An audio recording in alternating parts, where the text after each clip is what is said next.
Hello friends, welcome to my YouTube channel DP Educare. दोस्तों, आज से करंट अफेयर्स की कुछ नई कक्षाएं प्रारंभ हो रही हैं।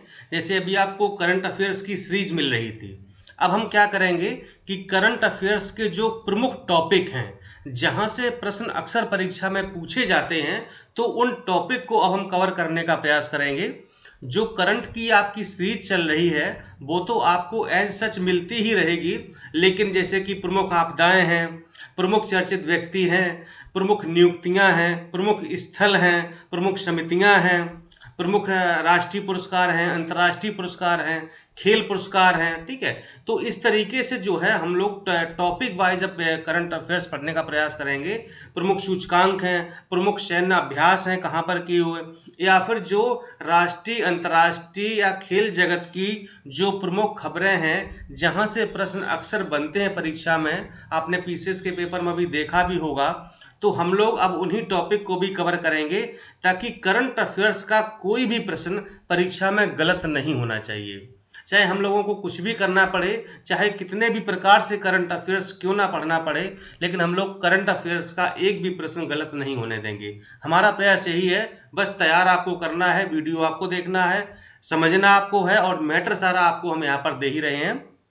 आप चाहें तो वीडियो देखकर काम चला सकते हैं, आप चाहें तो इसको नोट भी कर सकते हैं, ताकि जस्ट एग्जाम से 2-4 दिन पहले या एक हफ्ते आप उसकी रिवीजन कर पाएँ, ठीक है। अब लिखेंगे तो लिखने चीज़ें आपको जल्दी याद होती हैं। हालांकि देखिए, कुछ लोग पीडीएफ की डिमांड करेंगे, लेकिन पीडीएफ का मतलब आपको दे दिया, आप पढ़ेंगे या नहीं पढ़ेंगे। लेकिन जब आप अपने हाथ से लिखते हैं ना, अपनी हैंड राइटिंग में, तो समझिए कि लिखने से बहुत जल्दी चीज़ें याद होती हैं। और ऑब्वियस सी बात है कि जब आपका प्री पास हो जाएगा तो मेंस में आपको लिखना ही पड़ेगा। इसलिए मैं ये कहूँगा कि आलस मत करिए और लिखने का अनवरत रूप से आप लोग अभ्यास करते रहिए। क्योंकि निबंध आपको लिखने हैं, हिंदी ड्राफ्टिंग में आपको लिखना ही लिखना है, गद्यांश है, लेटर, ये सारी चीज़ें लिखने वाली होती हैं। खैर, तो इस तरीके से हम लोग जो है करंट अफेयर्स की सीरीज के साथ साथ आपको करंट के प्रमुख टॉपिक से भी आपको हम रूबरू कराएंगे, आपको पढ़ाएंगे, ठीक है। और जो लोग सीरीज ले चुके हैं अच्छी बात है, जिन्होंने नहीं ली है तो वो लोग सीरीज ले सकते हैं। आरोग्य सीरीज बहुत इंपॉर्टेंट है, चूंकि परीक्षा का टाइम आ गया है, मात्र 1 महीने का समय बचा हुआ है, तो आप लोगों को आपको रिवीजन की जरूरत पड़ेगी, क्योंकि अब आपने पढ़ तो बहुत लिया होगा, लेकिन फिर भी यदि किसी ने नोट्स नहीं लिए है, वो पढ़ना चाहता है, शॉर्ट नोट्स हैं, लॉन्ग नोट्स हैं, या करंट अफेयर्स है, तो वो फिर हमारे यहाँ से ले सकते हैं, ग्रुप में जुड़ सकते हैं। नंबर स्क्रीन पर दिया गया है 6393350769, ठीक है। तो इस नंबर पर संपर्क करके आप लोग ले सकते हैं। चलिए फिर शुरुआत करते हैं प्रमुख आपदाओं की, कि कौन कौन सी आपदाएं जो आई हैं इस बार। हम लोग जैसे ना, हरिकेन है, चक्रवात है, तूफान है, ये कहाँ पर आए हैं, किस देश में आए हैं, किस राज्य में आए हैं, किस सागर में आए, महासागर में आए हैं, किस सागर में आए हैं, तो ये हम लोग जो है पढ़ने का प्रयास करेंगे। तो सबसे पहले जान लेते हैं कि जो उष्णकटिबंधीय चक्रवात होते हैं, उनको किन किन नामों से जाना जाता है, और वो किस सागर में आएगा तो किस नाम से जाना जाएगा। चलिए आगे बढ़ते हैं। जो उष्णकटिबंधीय चक्रवात हैं, अगर ये उत्तरी पश्चिमी प्रशांत महासागर में आता है तो इसका नाम क्या होगा? इसका नाम होगा टाइफून। आपने सुना होगा कि टाइफून आया है। तो टाइफून नाम कब दिया जाएगा? जब ये आएगा कहाँ पर? उत्तरी पश्चिमी प्रशांत महासागर में, तो इसको टाइफून नाम दिया जाएगा। और अगर ये उत्तरी अटलांटिक महासागर में आता है तो इसको क्या नाम दिया जाएगा? तब इसको हरिकेन नाम दिया जाएगा, ठीक है। इसके बाद अगर ये उत्तरी पश्चिमी ऑस्ट्रेलिया में अगर आता है तो फिर क्या नाम दिया जाएगा? तब इसको विली विली नाम दिया जाएगा। और अगर ये हिंद महासागर में आता है उष्णकटिबंधीय चक्रवात, तो फिर इसको उष्णकटिबंधीय चक्रवात के नाम से ही जाना जाएगा। तो इन चारों नामों को आपने बखूबी सुना होगा, इससे आप रूबरू होंगे, कोई नए शब्द नहीं है, लेकिन ये है एक ही चीज। देखिए, चक्रवात ही है, लेकिन इसका नाम क्यों बदल गया है? क्योंकि महासागर, यानी जिस महासागर में ये आएगा तो उसी को अकॉर्डिंग इसका नाम दिया गया है, ठीक है। तो ये चारों आप लोग नोट कर सकते हैं, आपको याद रहेगा कि अगर मान लो हरिकेन की बात हो रही तो आप समझ जाएंगे कि उत्तरी अटलांटिक महासागर में आया होगा। अगर टाइफून की बात हो रही है, आप समझ जाएंगे कि ये उत्तरी पश्चिमी प्रशांत महासागर में आया होगा। अगर उष्णकटिबंधीय चक्रवात की बात हो रही है तो आप समझ जाएंगे कि ये जरूर हिंद महासागर में कहीं ना कहीं आया होगा, ठीक है। चलिए आगे बढ़ते हैं। तो आया है एक चक्रवात निवार। ये निवार आया है, और कहाँ पर आया है? ये आया है 25 नवंबर 2020 को बंगाल की खाड़ी में उत्पन्न चक्रवात तमिलनाडु पुडुचेरी समुद्र तट से टकराया। अब देखिए यहाँ पर प्रश्न कैसे बनते मैं आपको पहले बता दूं। एक तो ये कि ये तूफान कब आया, किस तारीख को आया, ये आपको याद रखना है। इसके बाद ये जो चक्रवात है या जो भी हरिकेन टाइफून है कहाँ पर आया, यानी कि किस सागर में, बंगाल की खाड़ी में आया कि हिंद महासागर में आया कि अरब सागर में आया कि प्रशांत महासागर में आया, कहाँ पर आया।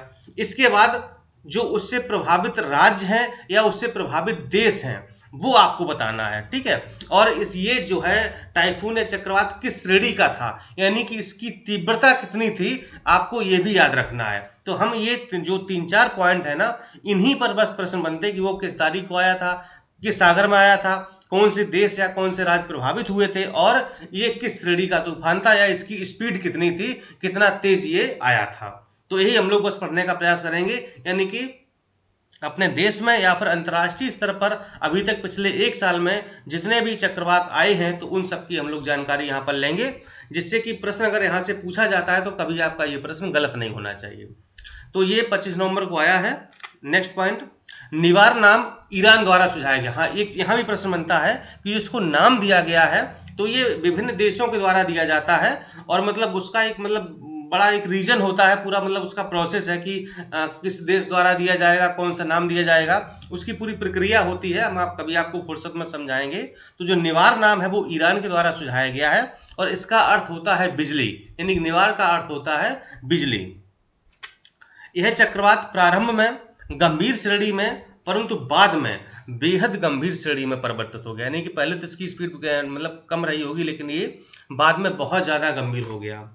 इसके बाद इस चक्रवात से तमिलनाडु, आंध्र प्रदेश और पुडुचेरी ज़्यादा प्रभावित होने वाले राज्य रहे हैं। तो ये 3 राज्य ज़्यादा प्रभावित हुए हैं, याद रखिएगा। इससे ज़्यादा आपका प्रश्न कभी नहीं पूछा जाएगा। अगर निवार के बारे में पूछा गया है तो इसके बाहर आपका प्रश्न कुछ भी नहीं पूछा जाएगा। नेक्स्ट, हरिकेन अमोटा। तो बताइए हरिकेन कहाँ पर नाम दिया जाता है, ये किस महासागर में आया होगा, आप लोग कमेंट करके बताइए कि हरिकेन कहाँ पर आता है। अभी मैंने पीछे बताया था। पहला पॉइंट, यह हरिकेन 20 नवंबर 2020 को मध्य अमेरिकी देश निकारागुआ के तट से टकराया। इस हरिकेन की उत्पत्ति 15 नवंबर 2021 को कैरेबियन सागर में हुई थी। देखिए कैरेबियन सागर में आया है, 15 नवंबर 2021 को इसकी उत्पत्ति हुई है। ये 15-21 यहाँ पर 20 रखिएगा, ठीक है। ये जो आपको ये गलती से शायद टाइप हो गया है, ये देखिए यहाँ पर ये 21 लिखा हुआ है, ये 21 नहीं है, ये 20 है। यहाँ पर आपको 20 पढ़ना होगा, ठीक है। ये 15 नवंबर, तो इसी लिखा ना, इस हरिकेन की उत्पत्ति 15 नवंबर 2021, यहाँ 15 नवंबर 2020 को कैरेबियन सागर में हुई थी, और ये फिर 20 नवंबर 2020 को मध्य अमेरिकी देश निकारागुआ के तट से ये टकराया था, ठीक है। तो यहाँ पर 21 की जगह आप लोग 20 पढ़िएगा। नेक्स्ट पॉइंट है, हरिकेन की तीव्रता के आधार पर इसे श्रेणी 4 में रखा गया। ये जो तीव्रता है ना, तो तीव्रता के आधार पर श्रेणियां बटी हुई हैं। अगर और तीव्र होता तो उसको श्रेणी 5 में रखा जाता, अगर कम तीव्र होता तो श्रेणी 3 में रखा जाता, ठीक। चलिए नेक्स्ट पॉइंट, इस हरिकेन से कुछ दिन पूर्व इस क्षेत्र में एटा नामक हरिकेन भी आया था। तो ध्यान रखिएगा कि पहले एटा आया था, फिर इसके बाद अब जो है 20 नवंबर 2020 को आया आपका हरिकेन अमोटा। नेक्स्ट, टाइफून गोनी। तो भाई बताइए टाइफून कहां पर आता है। 1 नवंबर 2020 को यह तूफान फिलीपींस के तट से टकराया। नेक्स्ट पॉइंट, इसे वर्ष 2020 का दुनिया का सबसे शक्तिशाली तूफान माना जा रहा है। ध्यान रखिएगा, अगर पूछा जाए कि विश्व का सबसे शक्तिशाली तूफान कब और कहां आया था, तो ये फिलीपींस में आया था और नाम था उसका गोनी। नेक्स्ट, इस टाइफून की गति केंद्र में 225 किलोमीटर प्रति घंटा थी, यानी केंद्र का मतलब जहां से इसकी उत्पत्ति होती है तो वहां पर इसकी जो गति है ना 225 किलोमीटर प्रति घंटा। सोचिए कितनी स्पीड होगी। जब हम लोग गाड़ी में बाइक या कार चलाते हैं, अगर 100 से ऊपर अगर चलाने लगा तो कितनी लगता है कि एकदम से उड़ रहे हैं, और 150 अगर आप पहुंच जाए तो पता नहीं क्या होगा। और ये तो 225, सोचिए कितनी स्पीड से ये आया होगा। नेक्स्ट है चक्रवात तौकते। पहला पॉइंट इसका, मई 2021 में भारत के पश्चिमी तट पर अरब सागर से उत्पन्न उष्णकटिबंधीय चक्रवाती तूफान तौकते आया, जिसका लैंडफॉल क्षेत्र गुजरात रहा। यानी कि मतलब ज़्यादा जो प्रभावित राज्य रहा वो गुजरात प्रभावित हुआ है, क्योंकि अरब सागर से उत्पन्न हुआ था। तो ये काफ़ी चर्चा में भी रहा था तौकते। कई लोगों ने उसको अलग अलग नाम दिया, कहीं ने ताउकते कहा, कहीं ने किसी ने कुछ कहा। तो तौकते इसका इंग्लिश देखिए लिखा हुआ है TAUKTAE, ये इसकी स्पेलिंग होगी। तौकते तूफान को भारतीय मौसम विज्ञान विभाग द्वारा अत्यंत गंभीर चक्रवात की श्रेणी में शामिल किया गया है। जब यह चक्रवात गुजरात तट से टकराया तब इसकी गति 160 से 180 किलोमीटर प्रति घंटा थी। सोचिए, जब ये गुजरात तट से टकराया था तो इतनी तेजी से ये मतलब चल रहा था तूफान उस समय। पिछले 23 वर्षों में यह पश्चिमी तट पर आने वाला सबसे भयावह तूफान रहा है। भाई साहब, इंडिया में आया, ध्यान रखिएगा, ये पूछा जरूर जाएगा कहाँ पर आया था और कितनी स्पीड थी, कितना प्रभावित किया। लास्ट पॉइंट है, इस तूफान का तौकते नामकरण म्यांमार द्वारा किया गया था। तौकते का अर्थ होता है शोर करने वाली छिपकली, यानी कि गेको। जो गेको एक छिपकली होती है वो और शोर करती है, तो उसी के नाम पर इसको रखा गया है तौकते। किसके द्वारा? म्यांमार के द्वारा। नेक्स्ट, यहाँ का यास तूफान। यास बहुत चर्चा में रहा था। मई 2021 में तौकते तूफान के बाद भारत के पूर्वी तट तथा बांग्लादेश के दक्षिण में यास तूफान आया। देखिए, तौकते कहाँ पर आया? पश्चिमी तट पर आया, लेकिन यास कहाँ आया? ये पूर्वी तट पर आया है। बंगाल की खाड़ी में उत्पन्न इस तूफान ने ओडिशा एवं पश्चिम बंगाल सहित कई राज्यों को प्रभावित किया है। भारतीय मौसम विभाग ने इस तूफान को अत्यंत गंभीर तूफान की श्रेणी में रखा है। ये मतलब काफ़ी गंभीर, ये इसने बहुत नुकसान किया ना, इसलिए इसका नाम ओमान द्वारा सुझाया गया है, जो फारसी भाषा से संबंधित है और इसका अर्थ होता है जैस्मिन। यानी कि यास का अर्थ क्या होता है? जैस्मिन। किसने रखा ये ओमान के द्वारा इस नाम को रखा गया है। नेक्स्ट है हैती में भूकंप। हैती में भूकंप आया था, देखिए क्या होता है वहाँ पर। 14 अगस्त 2021 को हैती में रिक्टर स्केल पर 7.2 तीव्रता का भूकंप आया। जो भूकंप की तीव्रता होती है उसको एक स्केल पर मापा जाता है, यानी कि कितना ये तीव्र था, और उस स्केल को कहा जाता है रिक्टर स्केल। ये रिक्टर एक साइंटिस्ट थे, वैज्ञानिक थे, तो उन्हीं के नाम पर इसको उन्होंने इसकी खोज की थी, तो उन्हीं के नाम पर इस स्केल को रख दिया गया है रिक्टर स्केल। तो काफ़ी भयंकर तूफान था, 7.2 था।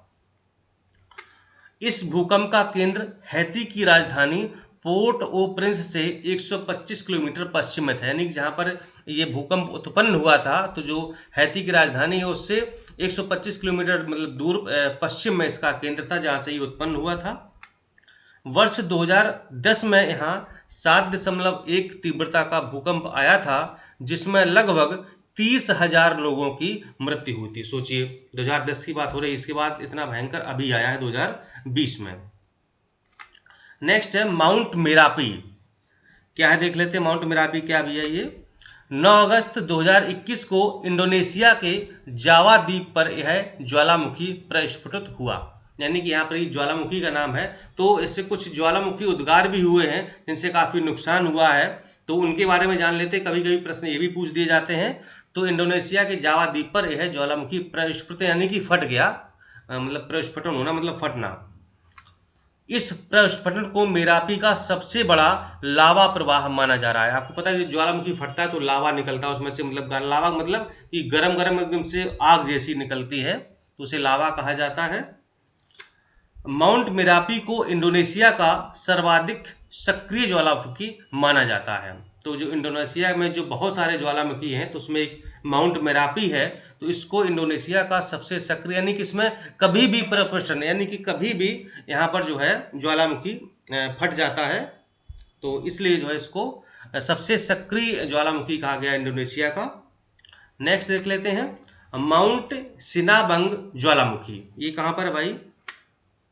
इंडोनेशिया के सुमात्रा प्रांत में अवस्थित इस ज्वालामुखी पर्वत में 6 मई 2021 को विस्फोट प्रारंभ हुआ।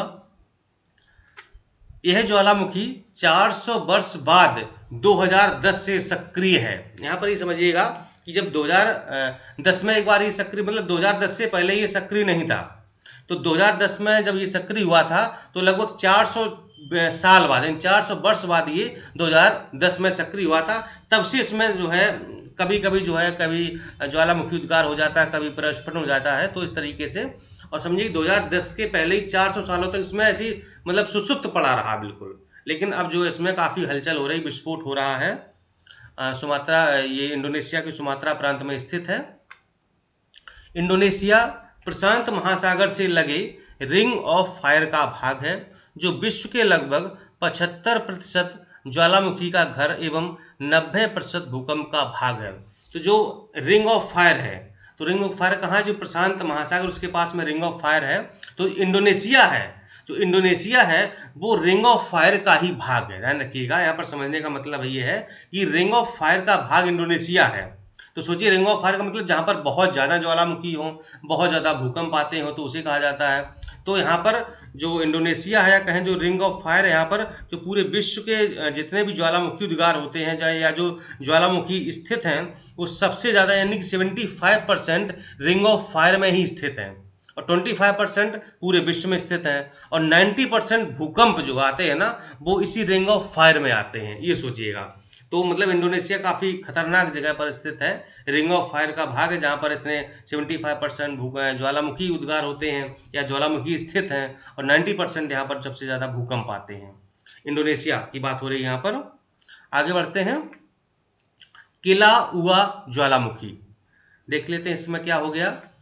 यह ज्वालामुखी अमेरिका के हवाई द्वीप में स्थित सबसे विस्फोटक ज्वालामुखी में से एक है। कहाँ पर ये? अमेरिका के हवाई द्वीप में स्थित है, बहुत खतरनाक है ये। दिसंबर 2020 में इसमें विस्फोट हुआ था, जिससे 4.4 तीव्रता का भूकंप भी आया था। सोचिए, विस्फोट भी हो गया जिससे कि भूकंप भी आया, यानी कि भयंकर विस्फोट हुआ होगा। वर्ष 1983 से लगातार इसमें विस्फोट जारी है, लगातार हो रहा है, मतलब कभी साल में, 2 साल में, 4 साल में विस्फोट हो जा रहा है। गुंबदाकार इस ज्वालामुखी में पुनः नवंबर 2021 में विस्फोट होने की संभावना है। अब देखिए, नवंबर स्टार्ट हो गया है, ठीक है, अभी स्टार्ट ही हुआ है, तो इसमें विस्फोट होने की संभावना है भी कि नवंबर में कभी विस्फोट हो सकता है। नेक्स्ट है सेमरू ज्वालामुखी। इसमें देख लेते हैं क्या हो गया। इंडोनेशिया के पूर्वी जावा प्रांत में स्थित इस ज्वालामुखी में 16 जनवरी 2021 को विस्फोट हो गया। कहाँ पर स्थित है? पूर्वी जावा प्रांत में स्थित है ये सेमरू। इस ज्वालामुखी को द ग्रेट माउंटेन भी कहा जाता है। ध्यान रखिएगा, सेमरू ज्वालामुखी का दूसरा नाम द ग्रेट माउंटेन भी है।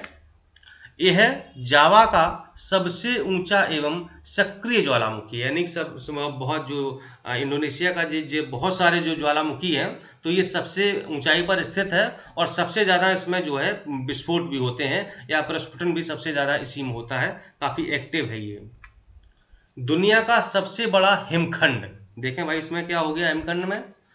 20 मई 2021 को दुनिया का सबसे बड़ा आइसबर्ग, हिंदी में कहते हैं हिमखंड, अंग्रेजी में कहते हैं आइसबर्ग। हिमखंड का मतलब होता है एक बड़ा सा बर्फ का टुकड़ा। हिम मतलब बर्फ और खंड मतलब टुकड़ा, ठीक है, जिसका नाम था A76, अंटार्कटिका से टूटकर अलग हो गया है। आप जानते हैं कि आपको पता है कि अंटार्कटिका में एकदम से पूरी बर्फ ही बर्फ जमी हुई है ना।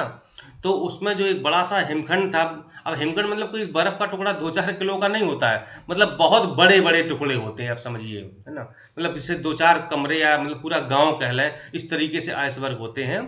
तो उसका नाम था A76। तो ये अंटार्कटिका जो वहाँ पर बहुत सारी बर्फ थी, तो उससे टूट करके अलग हो गया है। यह हिमखंड 4,320 वर्ग किलोमीटर क्षेत्र में फैला हुआ। आप सोचिए, 4,343 वर्ग किलोमीटर क्षेत्र में इतना बड़ा ये आइसबर्ग था, अभी हाल में टूट के अलग हो गया है। नाम पूछा जा सकता है, A76 है, और ये अंटार्कटिका से टूट कर अलग हुआ है, और क्षेत्रफल इसका इतना था, काफ़ी बड़ा था। अंटार्कटिका से टूटकर अलग हुआ हिमखंड A76 बेडेल सागर में स्थित रान आइसशेल्फ से अलग हुआ है। तो जो बेडेल सागर है वहाँ पर मतलब बहुत सारे हिमखंड थे, तो एक हिमखंड था वहाँ पर राइन आइसशेल्फ, तो उसी का ये भाग था A76। तो ये रान आइसशेल्फ से टूट करके अलग हो गया है A76। नेक्स्ट पॉइंट, हिमखंड के टूटने के बारे में जानकारी सर्वप्रथम यूरोपियन स्पेस एजेंसी ने अपने सैटेलाइट के माध्यम से प्राप्त सूचना के आधार पर दी थी। यानी कि ये टूटा आप चूंकि भाई वहाँ पर कैसे इतना बड़ा आइसबर्ग है, टूटे कैसे पता चलेगा। तो जो यूरोप की एजेंसी है तो उसने जो उसके सैटेलाइट ऊपर जो घूमते हैं, हमारे भारत के भी घूमते हैं, तो उसने जो है इसको देख लिया था इस एजेंसी ने सैटेलाइट के माध्यम से, तब जाकर उसने सूचना दी थी कि भाई इतना बड़ा हिमखंड टूट करके अलग हो गया है अंटार्कटिका से। ठीक है, तो ये पूरी कहानी थी इसकी। नेक्स्ट, अलास्का में ज्वालामुखी विस्फोट, फिर से विस्फोट हो गया। अगस्त 2021 में यहाँ स्थित 3 ज्वालामुखियों में विस्फोट की घटना दर्ज हुई है। कहाँ पर? अलास्का में। पावलोक, पहला नाम है पावलोक, ग्रेट सिटकन एवं अलेशियन द्वीप में स्थित सेसिसोपोइनॉय ज्वालामुखी शामिल हैं। तो ये एक है पावलोक, दूसरा है ग्रेट सिटकन और तीसरा है सेसिसोपोइनॉय। ये नाम बिल्कुल सही लिखा है, सेसिसोपोइनॉय, जो भी ये पढ़ लें आप इसको, लेकिन सही लिखा हुआ है, इसको चेक किया गया है। तो ये 3 ज्वालामुखी इस पर मतलब हैं जहाँ पर विस्फोट की घटना दर्ज की गई है अलास्का में। पावलोक ज्वालामुखी वर्ष 1980 के बाद में अलास्का के सबसे सक्रिय ज्वालामुखियों में से एक है। तो पावलोक यहाँ पर जहाँ पर ज़्यादा चर्चा हुई है। नेक्स्ट देख लेते हैं, प्राकृतिक आपदा की भविष्यवाणी करने वाला ऐप। तो हाल ही में एक ऐप लॉन्च किया गया है जो कि कोई भी प्राकृतिक आपदा आने वाली होगी तो उसकी वो पहले ही भविष्यवाणी कर देगा कि ये आपदा आने वाली है, आप लोग सतर्क हो जाइए। यानी कि मतलब मौसम विभाग को जानकारी इसकी मिल जाएगी। कौन सा है? 30 अगस्त 2021 को उत्तराखंड के मुख्यमंत्री ने इस सूचना को साझा किया है। ऐप का निर्माण IIT रुड़की तथा राष्ट्रीय आपदा प्रबंधन प्राधिकरण यानी कि NDMA द्वारा किया गया है। जिस ऐप का निर्माण किया गया तो IIT रुड़की और राष्ट्रीय आपदा प्रबंधन प्राधिकरण के वैज्ञानिकों ने इसको मिलकर के बनाया है। यह ऐप संभावित प्राकृतिक आपदा के पहले ही चेतावनी जारी कर देगा, यानी प्राकृतिक आपदा आने वाली हुई तो उससे पहले आपको सूचना मिल जाएगी। यह प्रत्येक क्षेत्र में होने वाली वर्षा की मात्रा के बारे में भी सूचित करेगा ताकि समय पूर्व प्रबंधन संभव हो सके। तो ये पूरी से जो है जानकारी मिल सकेगी। और इसके बाद ये स्लाइड खत्म होती है आप लोगों की, और ये सारे जितने भी आपदाएं वगैरह थी सब कुछ आपकी हो गई हैं। उम्मीद करता हूं कि आप लोग उसको अच्छे से कंठस्थ कर लेंगे, याद कर लेंगे, ताकि परीक्षा में जो भी प्रश्न आए यहाँ से आप लोग उसको जरूर सही करके आइएगा। ठीक है, चलिए फिर इसी तरीके से नए नए टॉपिक के साथ आपको मिलते रहेंगे। आज का वीडियो कैसा लगा जरूर बताइएगा कमेंट के माध्यम से, और आप किन किन टॉपिक पर वीडियो चाहते हैं ये भी आपको कमेंट में बताना है। तो उन्हीं टॉपिक को हम लोग जो है सेलेक्ट करके आपके लिए वीडियो उपलब्ध कराने का प्रयास करेंगे, जिससे कि GS के करंट अफेयर्स के कोई भी टॉपिक गलत या कोई प्रश्न आपके गलत ना हो। ठीक है, नमस्कार, जय हिंद।